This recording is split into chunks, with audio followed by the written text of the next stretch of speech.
अपने राजा जी से उनकर तब मरद परदेश से लेना और ये खिसियल भी कैसे कहती है का कहती है काहे खातिर खिसियल बड़ी हो हरी कहीं खिसियल बड़ू जान ले बुका हो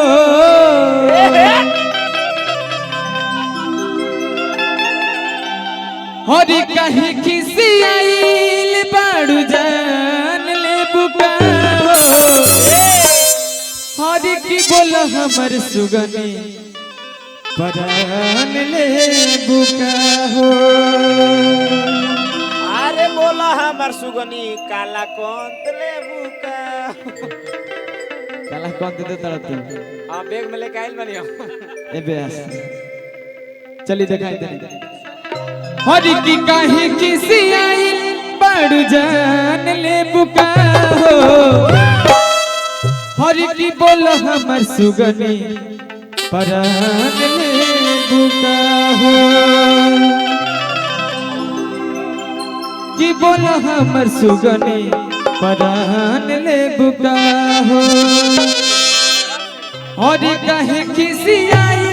बड़ जान ले बुका हो कहे किसी आई बड़ जान ले बुका हो कहे किसी आई बड़ जान ले बुका हो बोल हमर सुगनी परान ले बुका हो बोल हमर सुगनी परान ले बुका हो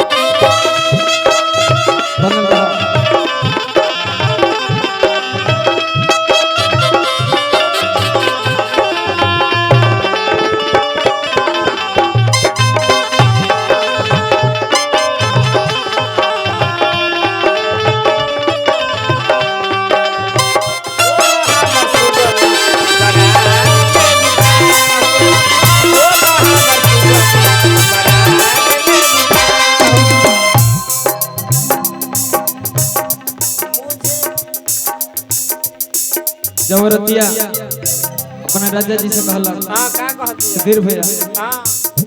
ओकर सैया जी कहले औरत की सेल भी पूरा एकदम हां खिसियल दिया पूरा एकदम एक उतर पलाटी एथी का गनत खड़ा हो लेकिन मौगा मरद हां मौगा मरद तो कहिए हो मान जाना ए मान जो बैठा अब बैठ रानी है बैठो बैठो बैठो मौगा मरद हो कि सुधीर भैया हां मौगा मरद हो कि हां तो कहिए हो मान जाना ए मान जा आवन तार दहिया दबा दे आवन तनी तनी दहिया दबा दे आवन तार हाथवा दबा दे आवन तनी तनी हाथवा दबा दे दाना तार अंगुरिया पड़का दी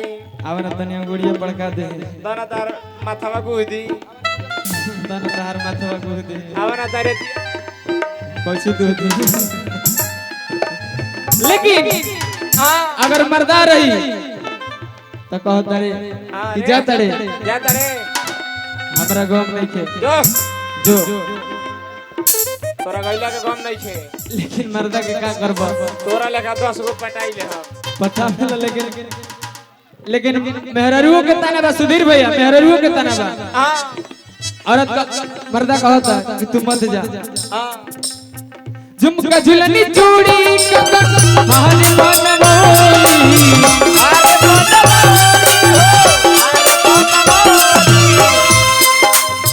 झुमका झुलनी चूड़ी कंगन हाल बनमोली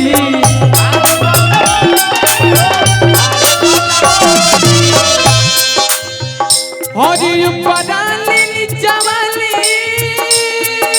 तू के सजोली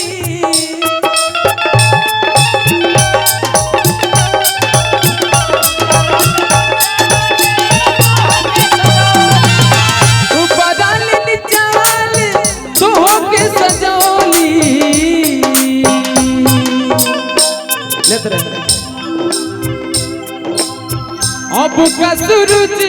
और चांद ले बुका अब का सूरज और चांद ले बुका हो अरे की बोला हमर सुगनी अरे परान ले बुका हो